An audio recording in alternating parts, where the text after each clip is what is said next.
Matur nuwun Pak Wali, bonek dapat hadiah Museum Persebaya, tempat nostalgia perjuangan Bajul Ijo.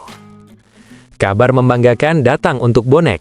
Penantian panjang akhirnya terjawab dengan hadirnya persembahan istimewa dari pemerintah Kota Surabaya. Sebuah ruang sejarah yang akan menjadi saksi perjuangan dan loyalitas Bajul Ijo sepanjang masa. Bonek, supporter fanatik Persebaya Surabaya, boleh berbangga setelah Wali Kota Surabaya Eri Cahyadi menyiapkan secara khusus revitalisasi lapangan Karanggayam, pengembangan Wisma Karanggayam, serta pembangunan Museum Persebaya Surabaya. 3 infrastruktur tersebut direncanakan rampung dan dibuka pada pertengahan tahun 2026.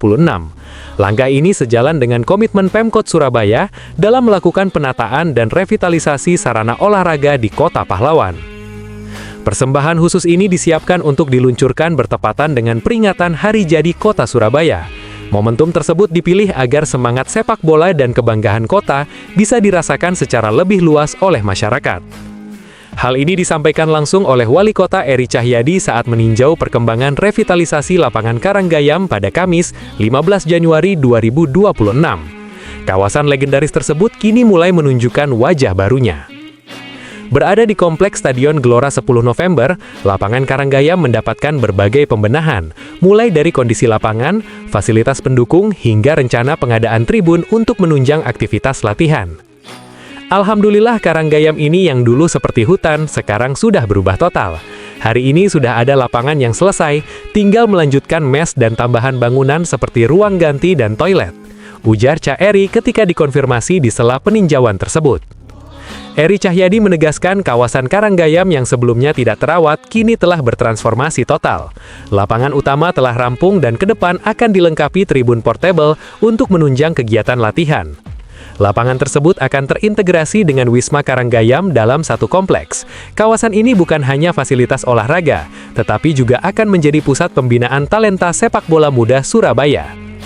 Anak-anak dari tingkat SD hingga SMA yang berprestasi di kompetisi antar kampung akan dikumpulkan untuk mendapatkan coaching klinik bersama Persebaya Surabaya. Talenta-talenta Surabaya tidak boleh terputus hanya di Liga Kampung.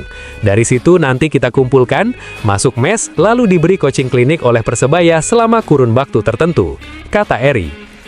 Selain lapangan dan Wisma, Pemkot Surabaya juga menyiapkan Museum Persebaya yang akan merekam sejarah klub serta perjalanan panjang bonek dalam mendampingi tim kebanggaan kota. Di Wisma ini nanti tidak hanya ada sejarah Persebaya, tapi juga sejarah bonek dari awal sampai hari ini. Bagaimana dengan jatuh bangunnya Persebaya, bonek tetap setia. Lanjutnya, Eri menegaskan kolaborasi Pemkot Surabaya dan Persebaya menjadi kunci membangun Surabaya sebagai kota sepak bola. Seluruh kawasan ini dipersembahkan khusus untuk bonek sebagai bentuk penghargaan atas loyalitas mereka. Ini saya persembahkan buat bonek Surabaya. Saya berharap nanti yang meresmikan juga teman-teman bonek, karena ini milik bonek, menjadi kebanggaan dan pride-nya bonek. Sehingga ini bukan hanya membangkitkan jiwa bonek, tapi juga menggerakkan ekonomi dari sepak bola. Filosofinya membangun Surabaya itu dengan kolaborasi, bukan banter-banteran. Hasilnya bisa dirasakan sebuah.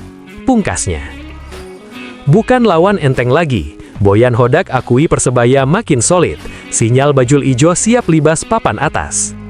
Persaingan papan atas BRI Super League kian memanas. Persebaya Surabaya perlahan menunjukkan tanda kebangkitan yang membuat lawan mulai waspada. Status Bajul Ijo kini bukan lagi sekadar penggembira. Pelatih Persib Bandung Boyan Hodak menyebut 2 tim yang masih berpotensi meramaikan persaingan papan atas BRI Super League 2025-2026. 2 nama itu adalah Dewa United dan Persebaya Surabaya yang dinilai punya modal kuat. Boyan Hodak berbicara soal peta persaingan tim pesaing Persib untuk menuntaskan misi hat-trick juara. Menurutnya bukan hanya tim mapan yang patut diperhitungkan, tetapi juga tim yang agresif di putaran kedua. Selain Malut United, Borneo FC, dan Persija Jakarta, Hodak menilai Dewa United serta Persebaya Surabaya memiliki peluang besar, terutama karena adanya perubahan signifikan dalam komposisi tim dan strategi. Mungkin di putaran kedua juga Dewa bisa memberikan kejutan, karena mereka juga menginvestasikan banyak uang untuk tim. Mereka juga punya pemain yang bagus. Setiap putaran kedua mereka selalu lebih baik, jadi mereka juga berbahaya, ungkap Hodak kepada wartawan Kamis 15 Januari 2026. Selain Dewa United, Persebaya Surabaya juga masuk radar kewaspadaan Hodak.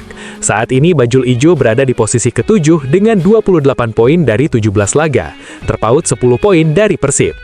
Hodak menilai Persebaya memiliki semangat baru setelah menunjuk Bernardo Tavares sebagai pelatih. Perubahan di kursi kepelatihan dinilai membawa energi berbeda di dalam tim. Bernardo Tavares disebut akan bongkar pasang pemain asing. 3 legiun Brazil sudah didatangkan dan beberapa nama lama dicoret demi membangun skuad yang lebih solid.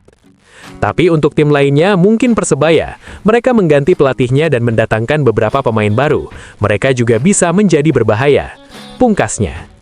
Pengakuan ini menjadi sinyal kuat bahwa Persebaya bukan lagi lawan enteng.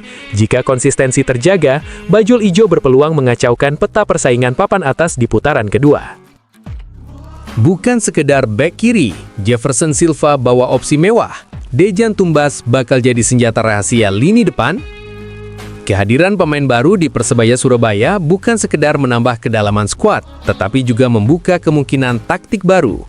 Satu nama yang langsung memantik diskusi adalah Jefferson Silva dan dampaknya pada peran Dejan Tumbas. Masuknya Jefferson Silva ke dalam skuad Bajul Ijo memunculkan tanda tanya besar terkait posisi Dejan Tumbas. Apakah ia akan terus bertahan sebagai bek kiri atau justru kembali diplot lebih ofensif sesuai kebutuhan tim? Situasi ini menjadi menarik karena Persebaya kini memiliki banyak opsi.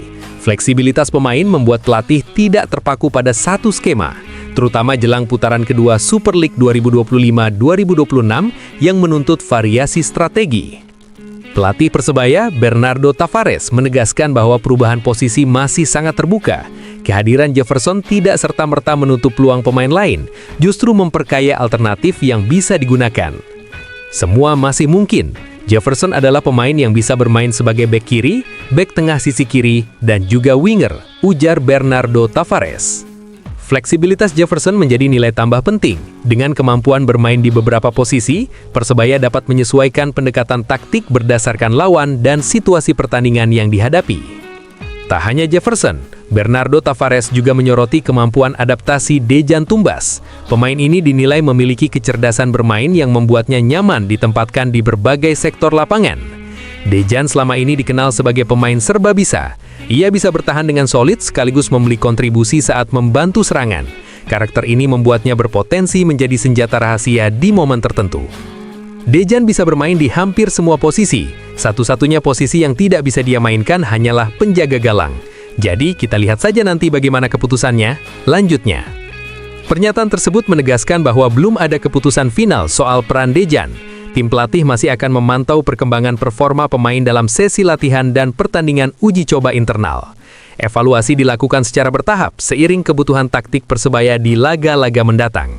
Faktor lawan, kondisi fisik, hingga komposisi pemain asing akan sangat mempengaruhi keputusan akhir.